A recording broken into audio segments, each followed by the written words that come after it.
इक्का मूवी के स्टार्ट में हम शौर्यमान को देखते हैं। वो क्लब में एक लड़की के साथ होता है। लड़की का नाम सोमा है। दोनों काफी देर तक बातें करते हैं, जिसके बाद शौर्यमान उस लड़की को अपने साथ अपनी गाड़ी में ले जाता है। काफी दूर जाने के बाद गाड़ी एक सुनसान जगह पर रुकती है। वहीं पर एक चाय वाला आदमी चाय बेच रहा होता है।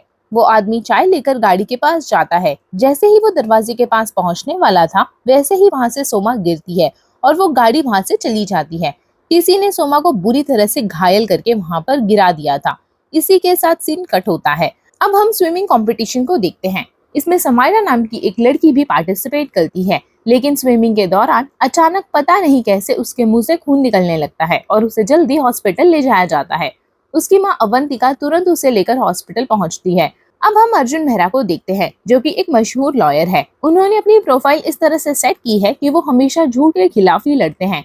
तभी उनका एक साथी उन्हें बताता है कि उनके लिए एक कॉल आया है। वो कॉल अवंतिका का होता है, यानी कि अवंतिका अर्जुन की वाइफ है और समायरा अर्जुन की बेटी है।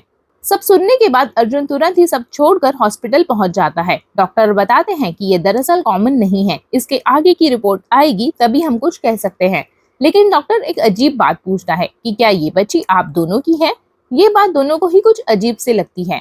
अब उसकी बेटी की हालत नॉर्मल थी, तो वो उसे घर ले जाता है। जब अर्जुन घर पहुंचता है, तब वहां उसे टीवी पर न्यूज में पता चलता है कि हर्षवर्धन का बेटा शौर्यमान एक बड़े केस में फंस चुका है। इसी दौरान अर्जुन के पास उसके सीनियर का कॉल आता है। वो बताते हैं कि आपको हर्षवर्धन के यहाँ जाना होगा और वहाँ एक मीटिंग होने वाली है। इसके अगले सीन में हम सोमा को देखते हैं। वो भी हॉस्पिटल में एडमिट होती है। उसकी हालत भी काफी ज्यादा नाजुक होती है। उसकी माँ उसके पास ही बैठी थी और ये सब खबर भी देख रही थी। अगली सुबह अर्जुन और उसके कुछ लोग हर्षवर्धन के यहाँ पहुंचते हैं। हर्षवर्धन चाहता था कि शौर्यमान का केस अर्जुन ही लड़े, क्योंकि अर्जुन एक प्रोफेशनल वकील है और आज तक वो कभी भी कोई भी केस नहीं हारा है। लेकिन यहाँ अर्जुन शौर्यमान का केस लेने से मना कर देता है। यहाँ हमें ये भी पता चलता है कि अर्जुन और शौर्यमान के बीच में किसी चीज को लेकर बहुत दिनों से अनबन चल रही है और ये बात हर्षवर्धन को भी पता है। हर्षवर्धन उसे समझाता है कि तुम दोनों की बहस एक जगह पर है, लेकिन ये केस दूसरी जगह पर है। मैं चाहता हूँ कि तुम ही इस केस को हर हाल में लड़ो। तभी वहाँ पर शौर्यमान आ जाता है, लेकिन फिर भी अर्जुन मेहरा इस केस को लड़ने से मना करता है। एक्चुअली हर्षवर्धन इसलिए परेशान था क्योंकि वो एक पॉलिटिकल लीडर है और इलेक्शन उसके सर पर है। अगर ऐसा मामला सबके सामने आया तो इसका सीधा असर उसके वोट पर पड़ सकता है। इसलिए वो चाहता था कि अर्जुन इस केस को लड़े और उसके बेटे को क्लीन चिट करके बाहर निकाले। लेकिन अर्जुन केस लेने से मना कर देता है और वहां से चला जाता है। बाद में उसके सीनियर्स पूछते हैं कि आखिर वो इस केस को क्यों नहीं ले रहा है। तो यहाँ अर्जुन बताता है कि हर्षवर्धन मेरी रेपुटेशन जानता है और वो चाहता है कि वो अपने बेटे को मेरे जरिए इनोसेंट बता सके, जबकि वो इनोसेंट बिल्कुल भी नहीं है। इसके बाद कहानी एक दूसरे लॉयर के पास जाती है, जिसका नाम मधु होता है। देखने में वो एक हाउसवाइफ थी, लेकिन उसका दिमाग बहुत तेज था। फोन कॉल पर मधु को पता लगता है कि सोमा का केस उसे ही लड़ना है और कोर्ट की सुनवाई 4 दिन में ही चालू होने वाली है। हालांकि ये 4 दिन उसके लिए काफी कम थे, लेकिन वो मंजूरी भर देती है। इसके अगले ही सीन में हम दोबारा से अर्जुन और अवंतिका को समायरा के डॉक्टर के पास देखते हैं। डॉक्टर गंभीर होकर बताते हैं कि समायरा को कैंसर है, लेकिन अर्जुन और अवंतिका का कहना होता है कि उनकी फैमिली या रिलेशन में किसी को भी ऐसी बीमारी नहीं है। फिर ये बीमारी उसकी बच्ची को कैसे हो सकती है। साथ ही साथ डॉक्टर ये भी बताता है कि समायरा एडवांस स्टेज पर है, जो कि उसके लिए बहुत ही खतरनाक है। डॉक्टर बताता है हम समायरा को तभी बचा सकते हैं जब पेरेंट्स का बोन मैरो उसके साथ मैच हो सकता है, लेकिन आप दोनों का बोन मैरो समायरा के बोन मैरो से मैच नहीं होता। इसलिए मैं उस दिन आपसे पूछ रहा था कि क्या समायरा आपकी ही बेटी है, लेकिन इस बात पर दोनों कुछ भी नहीं कहते। अवंतिका का कहना होता है कि और भी डोनर्स मिल जाएंगे, लेकिन डॉक्टर्स कहता है कि इन्हें ढूंढना बहुत ही मुश्किल काम है। अगर पेरेंट्स का बोन मैरो मैच हो जाता है तो हमारे लिए आसान होगा और साथ ही ये सेफ भी होता है। अब दोनों घर लौटते हैं और इसी बीच हमें पता लगता है कि समायरा शौर्यमान की बेटी थी। एक्चुअली अवंतिका पहले शौर्यमान की गर्लफ्रेंड थी, लेकिन आगे चलकर अवंतिका ने शौर्यमान को छोड़ दिया और अर्जुन के साथ शादी कर ली। अब इसी वजह से बोन मैरो मांगने के लिए अर्जुन शौर्यमान के पास पहुंच जाता है। वहां पर जाकर शौर्यमान सीधी बात करता है, अगर वो उसका केस लड़ेगा और उसे जिता देगा तो ही वो अपना बोन मैरो उसकी बेटी को देगा और दोनों के बीच में ये डील फाइनल हो जाती है। धीरे धीरे ये खबर मीडिया में फैल जाती है कि अर्जुन ने शौर्यमान का केस ले लिया है और सभी को पता लग जाता है कि इस केस का रिजल्ट क्या होने वाला है, क्योंकि आज तक अर्जुन ने कोई भी केस नहीं हारा है। जब ये बात मधु को पता लगती है कि अर्जुन ने शौर्यमान का केस हैंडल किया है तो वो भी हैरान हो जाती है और उसे समझ आ जाता है कि इन सब के पीछे कोई तो बड़ा राज चल रहा है। दोनों ही टीमें अपना काम करने लग जाती हैं। अर्जुन अपने साइड से सारे सबूत इकट्ठा करता है, जबकि वहीं पर मधु अपने साइड से शौर्यमान के खिलाफ सबूत इकट्ठा करना स्टार्ट करती है। हर जगह, हर लोकेशन, हर चीज को ट्रैक किया जाता है। शौर्यमान कहाँ से निकला था, कहाँ पर गया और सोमा की बॉडी कहाँ पर मिली। मधु सोमा के दोस्तों को भी बुलाकर उनसे पूछताछ करती है। मधु अपने साइड से सारी जांच करती है। सारे एविडेंस शौर्यमान की तरफ इशारा कर रहे होते हैं, लेकिन उसे यही बात समझ नहीं आ रही थी कि इतना सब होने के बावजूद भी अर्जुन आखिर इस केस को क्यों हैंडल कर रहा है, जबकि वो ऐसा कभी नहीं करते हैं। आखिरकार दोनों वकील अपनी पूरी तैयारी के साथ कोर्ट में सुनवाई के लिए पहुंच जाते हैं। अर्जुन सबसे पहले कटघरे में शौर्यमान को बुलाता है। शौर्यमान बड़ी ही मासूमियत वाली शक्ल बनाते हुए बताता है कि उस रात उसने काफी ज्यादा ड्रिंक कर ली थी और वो सोमा को लेकर गाड़ी में बैठ गया था। काफी दूर आगे जाने के बाद उसने गाड़ी रोकी और वो सोमा के साथ इंटीमेट होना चाहता था, लेकिन सोमा को ये पसंद नहीं आया और उसने उसे रास्ते में उतार दिया और अपने घर लौट गया। शौर्यमान कोर्ट में ऐसे बातें कर रहा था जैसे कि उसने सच में कुछ भी नहीं किया है। उसकी बातों में दर्द था और वो रो भी रहा था। ये सारी की सारी बातें शौर्यमान की वाइफ वहीं कोर्ट में बैठकर सुनती है और गुस्से में उठकर वहां से चली जाती है। जिसके बाद मधु शौर्यमान से पूछताछ करती है। मधु का कहना होता है कि अब वो घर पहुंचा या नहीं, इस बात का क्या सबूत है। शौर्यमान बताता है कि उसकी पत्नी उसके घर पर ही थी, लेकिन उसकी पत्नी तो पहले से ही वहां से जा चुकी थी, तो इसकी गवाही आखिर कौन देता। मधु के पास कोई भी आर्गुमेंट नहीं था जो वो उसके सामने रख सके, इसी वजह से वो चुप बैठ जाती है। अर्जुन दोबारा जज को क्लैरिफाई करता है कि मेरा क्लाइंट बेगुनाह है। सीधी सी बात है, वो उस रात नशे में था और सोमा के साथ इंटीमेट होने की कोशिश कर रहा था, लेकिन सोमा को ये बात अच्छी नहीं लगी और वो उठकर चली गई। जिसके बाद मेरा क्लाइंट अपने घर लौट आया और कहानी यहीं पर खत्म हो जाती है। लेकिन तभी मधु एक दूसरा आर्गुमेंट पेश करती है और दोबारा से मधु प्रूफ मांगती है कि आपके पास क्या सबूत है कि शौर्यमान ने उस लड़की को मारने की कोशिश नहीं की है। लेकिन यहाँ पर मधु प्रोसिक्यूशन काउंसिल थी, तो उसका काम था एविडेंस कलेक्ट करना। इसी बात को लेकर अर्जुन उसका मजाक उड़ाता है कि आपके पास ना ही एविडेंस है और ना ही प्रॉपर आर्ग्यूमेंट्स, इसके बावजूद भी सवाल करना ये रूल के खिलाफ है। जज भी इस रूल का हवाला देता है और 11 मई को अगली सुनवाई की तारीख रख देता है। कोर्ट के बाहर निकलते ही लोग प्रोटेस्ट कर रहे होते हैं। सारे के सारे लोग शौर्यमान के खिलाफ एक साथ खड़े हो गए थे। तभी स्कूल में इसका वीडियो एक लड़की समायरा को दिखाती है और कहती है कि उसके पिता भी इस केस में शामिल है। ये बात समायरा को बिल्कुल भी अच्छी नहीं लगती और वो घर लौटकर ये बातें अपने माँ बाप को बताती है।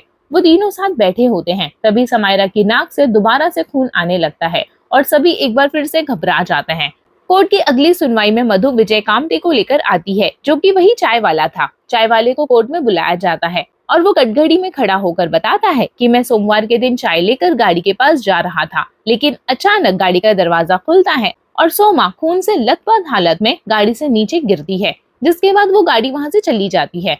अब मधु पूछती है कि क्या आपको यहाँ पर कोई ऐसा दिखाई दे रहा है जो उस गाड़ी को चला रहा था। तब चाय वाला शौर्यमान की तरफ इशारा करता है कि यही आदमी था जो ड्राइव कर रहा था। इसके बाद अर्जुन सामने आता है। वो चाय वाले को गाड़ी की ढेर सारी तस्वीरें दिखाता है और उसे कंफ्यूज कर देता है कि आपने कौन सी गाड़ी देखी थी। इसी वजह से चाय वाला कुछ ठीक से जवाब नहीं दे पाता और बड़े ही आसानी से अर्जुन उसके बयान को झूठा साबित कर देता है कि हो सकता है कि ऐसी गाड़ी किसी और की हो जो इस चाय वाले ने देखी हो। फिर चाय वाला बताता है कि उसे एक तस्वीर दिखाई गई थी जो कि शौर्यमान की थी और मैंने कहा कि यही गाड़ी का ड्राइवर है और यहीं से साबित हो जाता है कि मधु इस केस को गलत रास्ते पर ले जा रही है। इधर घर पर जब अर्जुन बैठा होता है तभी अवंतिका एक हार्ड ड्राइव लेकर उसके पास आती है। वो हार्ड ड्राइव सोमा के एक कॉल लॉग से लीक हुई थी जिसमें सबूत कलेक्ट किए जा सकते हैं। अगली सुनवाई के दिन जब अर्जुन मेहरा सुनवाई के लिए जा रहे थे तभी रास्ते में उसे सोमा की माँ मिल जाती है। वो सोमा के बारे में बताती है कि उसने एक एग्जाम दिया था और उसमें पूरे इंडिया में 3rd रैंक लाया था और तो और वो सीआई बनने की तैयारी भी कर रही है। लेकिन फिर भी अर्जुन उनकी बातों पर बिल्कुल भी ध्यान नहीं देता और वहां से चला जाता है। अब कोर्ट की सुनवाई में अर्जुन सोमा के बॉयफ्रेंड को बुलवाता है और उसकी चैट्स दिखाता है जिसमें सोमा और उसके बॉयफ्रेंड के बीच में काफी देर तक बहस हुई थी। ये सब देखने के बाद सोमा का बॉयफ्रेंड सोमा के ऊपर ढेर सारे गंदे गंदे इल्जाम लगाने लगता है और सोमा ये सारी बातें सुनकर अंदर से टूट जाती है। अर्जुन उससे पूछता है कि आपके फोन में स्नैपचैट है, तो उसका बॉयफ्रेंड बताता है कि हाँ, वो पल पल की लोकेशन सोमा को भेजता भी रहता है। इससे ये भी पता लगता है कि उसके बॉयफ्रेंड के पास सोमा की ओरिजिनल लोकेशन थी और अर्जुन यही दावा कर रहा था कि हमला करने वाला कोई और नहीं बल्कि उसका बॉयफ्रेंड ही है। ये बात सुनने के बाद बॉयफ्रेंड काफी गुस्से में आ जाता है और वो दोबारा से सोमा के बारे में गंदी और भद्दी बातें बोलने लगता है, लेकिन अर्जुन गुस्से में उसे चुप करा देता है। घर लौटने पर अर्जुन काफी ज्यादा मायूस होता है। वो रोते हुए अपनी पत्नी को बताता है आज उसकी वजह से पूरी भरी कोर्ट में एक माँ बेइज्जत हो गई। उसकी पत्नी उसे समझाती है कि वो ये सब मजबूरी में कर रहा है, हालांकि ये करना उसके लिए मुश्किल है, लेकिन अगर वो ऐसा नहीं करेंगे तो उसकी बेटी की जान खतरे में पड़ जाएगी। अगले दिन केस की सुनवाई में मधु और एक सबूत पेश करती है, शौर्यमान की गाड़ी की चाबी, क्योंकि जब डॉक्टर ने सोमा के एक घाव को चेक किया तो उसके ऊपर जो वार किया गया था वो गाड़ी की चाबी से किया गया था और गाड़ी की चाबी पे भी खून लगा था, लेकिन गाड़ी को पहले ही केमिकल से धुलवा दिया गया था ताकि कोई भी सबूत गाड़ी में ना बचे। और अभी मधु का कहना था कि ये चाबी में खून लगा हुआ था तो गाड़ी के की होल में भी अभी भी खून होगा और मधु पहले ही ये सब जांच करवा चुकी थी। वो तुरंत कोर्ट में डॉक्टर को पेश करती है। डॉक्टर आकर बताता है कि गाड़ी के की होल में जो खून मिला था वो सोमा का ही था। इससे एक और बार शौर्यमान के ऊपर शक जाने लगता है। साथ ही साथ वो पेट्रोल पंप की एक रिकॉर्डिंग भी पेश करती है जिसमें कि सोमा का बॉयफ्रेंड पेट्रोल पंप के पास नजर आ रहा था, लेकिन वहाँ की टाइमिंग कुछ और थी। टाइमिंग को देखकर पता लगता है कि वहाँ सोमा का बॉयफ्रेंड मौजूद ही नहीं हो सकता। इस बात पर अर्जुन कहता है कि उसके बॉयफ्रेंड ने ये काम किसी और को पैसे देकर करवाया होगा। सुनवाई खत्म होने के बाद अर्जुन गुस्से में शौर्यमान के पास जाता है और पूछता है आखिर उसने सोमा के साथ क्या किया और गाड़ी की चाबी पर खून कैसे आया। शौर्यमान बताता है कि उसने सब कुछ सच बता दिया था। वो गुस्से में था और गाड़ी की चाबी उसके हाथ में थी। हो सकता है गुस्से में गाड़ी की चाबी से उसे चोट लग गई हो और उसका खून चाबी पर आ गया हो। यहाँ गुस्से में अर्जुन शौर्यमान के ऊपर टूट पड़ता है, लेकिन शौर्यमान तभी अपने आदमी चतुर को कहता है कि मैं तुरंत ही वकील बदलना चाहता हूँ। अर्जुन जानता था अगर वकील बदला गया तो उसकी बेटी को बोन मैरो नहीं मिलेगा और वो यहाँ कहता है कि वो कैसे भी करके इन सारी चीजों को संभाल लेगा। इसी दौरान उसकी बेटी को भी हॉस्पिटल ले जाया जाता है क्योंकि लगातार उसके नाक से खून आ रहा था। उसके अगले ही ओर हॉस्पिटल में सोमा भी एडमिट होती है, लेकिन थोड़ी ही देर बाद खबर आती है कि सोमा अब नहीं रही। यानी कि अभी तक शौर्यमान के ऊपर अटेम्प्ट टू मर्डर का इल्जाम लगा था, लेकिन अब मौत का इल्जाम लग चुका है और इसी वजह से मामला और भी ज्यादा गंभीर हो जाता है। हर्षवर्धन इन सब से काफी ज्यादा गुस्से में हो जाता है। वो अर्जुन से साफ कहता है कि इलेक्शन से पहले उसे सब कुछ क्लीन चाहिए। वो जानता है कि वो सारी चीजों को हैंडल कर लेगा और अपने बेटे शौर्यमान के ऊपर भी वो काफी ज्यादा गुस्सा करता है। अगली बार कोर्ट की सुनवाई में उस चाबी वाले सबूत को खारिज करने के लिए अर्जुन कोर्ट में एक साइंटिस्ट को लेकर आता है। उस साइंटिस्ट डॉक्टर का कहना होता है कि उस चाबी के की होल में बहुत कम अमाउंट में खून लगा हुआ था, लेकिन इससे ये क्लैरिफाई नहीं किया जा सकता कि वो खून सोमा का ही है, जिससे ये एविडेंस भी रिजेक्ट हो जाता है। इतनी बार हारने के बाद मधु और सोमा की माँ को ऐसा लगने लगता है कि वो कभी जीत ही नहीं पाएंगी। सोमा की माँ मधु से पूछती है कि क्या उसे इंसाफ मिलेगा, लेकिन मधु कुछ नहीं कह पाती। लेकिन मधु एक नई पावर के साथ अपने टीम को डायरेक्शन देती है कि इतनी बड़ी मुंबई शहर है, कोई तो ऐसा व्यक्ति होगा जिसको इन सब के बारे में खबर होगी, जिसने ये सब चीज देखा होगा। तभी इसी खोजबीन के दौरान एक बंदा सामने आता है, विला। विला को अगले दिन कोर्ट में पेश किया जाता है। विला का कहना होता है कि वो अपने पापा से बात कर रहा था। जैसे ही वो खिड़की से नीचे देखा तो एक काले कलर की गाड़ी के पास एक आदमी घबराए हुए हालत में खड़ा था। जिसके बाद विला दोबारा थोड़ा अंदर गया और दोबारा से खिड़की के पास आकर झांकर देखा तो वो आदमी किसी से फोन पर बातें कर रहा था और वो बड़ा खुश नजर आ रहा था और वो आदमी कोई और नहीं शौर्यमान था। ये सब सुनने के बाद अर्जुन हैरान हो जाता है और वो तुरंत अपने एक साथी को कोर्ट से बाहर विला के बारे में पता करने का बोलता है। अर्जुन इस बार उसे फंसाने की कोशिश कर रहा था, लेकिन उस आदमी को अर्जुन फंसा नहीं पाता। तभी जिस आदमी को अर्जुन ने बाहर भेजा था वो एक कॉल हिस्ट्री निकाल कर लेकर आता है। अर्जुन का कहना होता है कि उस समय उसके क्लाइंट यानी कि शौर्यमान के पास फोन करने के लिए फोन ही नहीं था, तो अब फोन वो कैसे करेंगे। लेकिन मधु तुरंत खड़ी होकर बोलती है कि हो सकता है कि शौर्यमान के पास एक से ज्यादा फोन हो और हो सकता है कि उसने किसी से फोन मांगा हो। इससे ये नहीं कहा जा सकता कि विला झूठ बोल रहा है, क्योंकि सुधाकर वल्लई ने उन्हें 1:10 पर देखा था और जबकि कहना ये भी था कि उस टाइम पर शौर्यमान अपने घर पे थे। इस इल्जाम को पेश करने के लिए अर्जुन के पास कोई रास्ता नहीं था। इसी वजह से वो शौर्यमान के पास जाता है और उससे पूछता है कि अगर कोई भी बात वो उससे छुपा रहा है तो अभी बता दे। अब यहाँ शौर्यमान साफ साफ बताता है कि उस रात गाड़ी में क्या हुआ था। गाड़ी में मेरा मूड बन गया था और मैंने उस लड़की को किस करने की कोशिश की, लेकिन किस करने के दौरान वो लड़की अपने डिफेंस में उसके ऊपर अटैक करने लगी और वो भी काफी गुस्सा हो गया था। मेरे हाथ में चाबी थी, मैंने तुरंत उस चाबी को उसकी गर्दन में घुसा दिया और उसको वहीं पर गाड़ी से फेंक कर वहां से बाहर चला गया।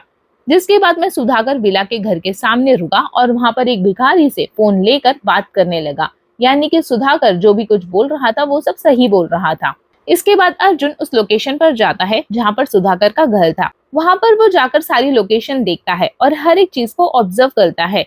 जिसके बाद अर्जुन शौर्यमान की वाइफ से मिलने जाता है। इसी दौरान वाइफ बताती है कि उस दिन मैंने पुलिस के पास कॉल किया था, लेकिन बाद में मैंने मना कर दिया। इसी बात को लेकर अब वो अपनी जांच में आगे बढ़ा। अर्जुन की एक होटल में मधु से मुलाकात होती है और वो मधु से कुछ बातें करना चाहता था। तभी अर्जुन किसी काम से अपना फोन छोड़कर कहीं चला जाता है और उसके फोन पर शौर्यमान की वाइफ का मैसेज आता है जो कि मधु देख लेती है।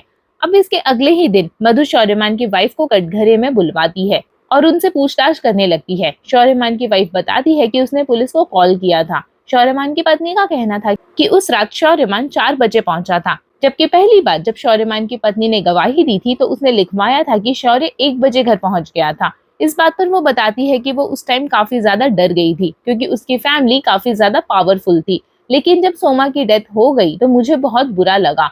मुझे लगा कि इस कातिल को सजा मिलनी चाहिए और इसलिए मैं अभी सच बयां दे रही हूँ। इन सबके बाद अर्जुन भी एक गवाह को पेश करता है, एक पुलिस वाला जो कि 100 नंबर की रिपोर्ट देखता है। कटघरे में उसे बुलाया जाता है। अर्जुन उससे पूछताछ करता है। तब वो ऑफिसर बताता है कि 100 नंबर पर जितनी भी कॉल्स की जाती हैं उन सभी को रिकॉर्ड किया जाता है। इसके बाद अर्जुन उनमें से एक रिकॉर्डिंग पेश करता है जिसमें शौर्यमान की पत्नी डर से चिल्लाते हुए पुलिस से मदद मांग रही थी। इसके बाद वो दूसरी रिकॉर्डिंग प्ले करता है जिसमें शौर्यमान की पत्नी डर के मारे पुलिस को आने से मना कर देती है। जिसके बाद अर्जुन शौर्यमान की पत्नी गौरी को कटघरे में बुलाता है। गौरी रोते हुए बताती है कि वो अपने पति को सजा देना चाहती थी, लेकिन उसके पास कोई भी ऐसा सबूत नहीं था और मुझे ये रास्ता मिला तो मैंने गवाही दे दी कि वो 4 बजे लौटकर आया था, जिससे कि उसे सजा मिल सके। अगर उसे सजा मिलती तो मेरे मन को शांति मिलती और इसलिए मैंने अभी ये गवाही दी। अब कोर्ट में ये सब सुनने के बाद ये पता चल जाता है कि अभी तक गौरी ने जितने भी गवाही दी वो सारी की सारी झूठी थी। वो रिकॉर्डिंग प्रूफ कर देती है कि उस रात शौर्यमान अपने घर पर था और सुधाकर का बयान झूठा था। कोर्ट की सुनवाई पूरी होती है और शौर्यमान को इज्जत के साथ बरी कर दिया जाता है। अर्जुन ये केस जीत जाता है। अर्जुन जब बाहर आता है तो मधु उसके सामने आती है। मधु रोते हुए कहती है कि मैंने हमेशा आपको अपना आइडल माना। आज भले ही आपने केस जीत लिया हो, लेकिन आज आप मेरे लिए हार गए। मधु ये भी समझ जाती है कि उस रात जब वे दोनों होटल में थे तो जानबूझकर गौरी के पास से मैसेज किया गया था ताकि वो मधु को मिसलीड कर सके। इसके बाद शौर्यमान अपना बोन मैरो अर्जुन की बेटी को दे देता है और उसकी तबीयत पहले से ठीक हो जाती है। अब इसी खुशी में एक पार्टी रखी जाती है जहाँ पर शौर्यमान अपने आप को इक्का कह रहा था क्योंकि उसने इक्का खेल दिया और उसकी वाइफ इक्का थी। लेकिन यहीं पर अर्जुन एक चाल चलता है। वो शौर्यमान से कहता है कि उसे सब कुछ पता है कि आखिर खून कैसे हुआ था। उस रात जब तुमने उसे मारकर वहां पर फेंका, यानी कि घायल करके वहां पर फेंका, तो उसके बाद तुमने चतुर को कॉल किया और वो फोन तुमने वहां के एक भिखारी से पैसे देकर लिया था। तुमने फोन पर अपनी पत्नी से पुलिस वालों को फोन लगवाया कि ऐसा लगे कि तुम घर पर ही मौजूद हो। तुम्हारी वाइफ ने पुलिस को कॉल करके ऐसा बताया कि तुम उसे मार रहे हो। वहाँ चतुर भी मौजूद था। मुझे ये बात पता लग गई थी क्योंकि जो तुम्हारा असिस्टेंट चतुर था वो गौरी को गौरी कह के बुलाता था, जबकि उसका नाम तो गौरी था। और यही बात उसने उस रिकॉर्डिंग में पकड़ ली थी और वो समझ गया था कि चतुर ही वहां पर था, तू कहीं और था। शौर्यमान कहता है कि तू इसे साबित कैसे करेगा? तो अर्जुन कहता है कि इस बार मैंने इक्का फेंका है। चतुर ने उस भिखारी को मारने की कोशिश की थी, लेकिन वो भिखारी बच गया और चतुर पकड़ा गया। भिखारी ने हॉस्पिटल में सारा बयान दे दिया और अब तक वो बयान कोर्ट में पहुंच चुका है और तभी उसी पब में पुलिस आकर शौर्यमान को गिरफ्तार कर लेती है और ये मूवी यहीं पे एंड हो जाती है।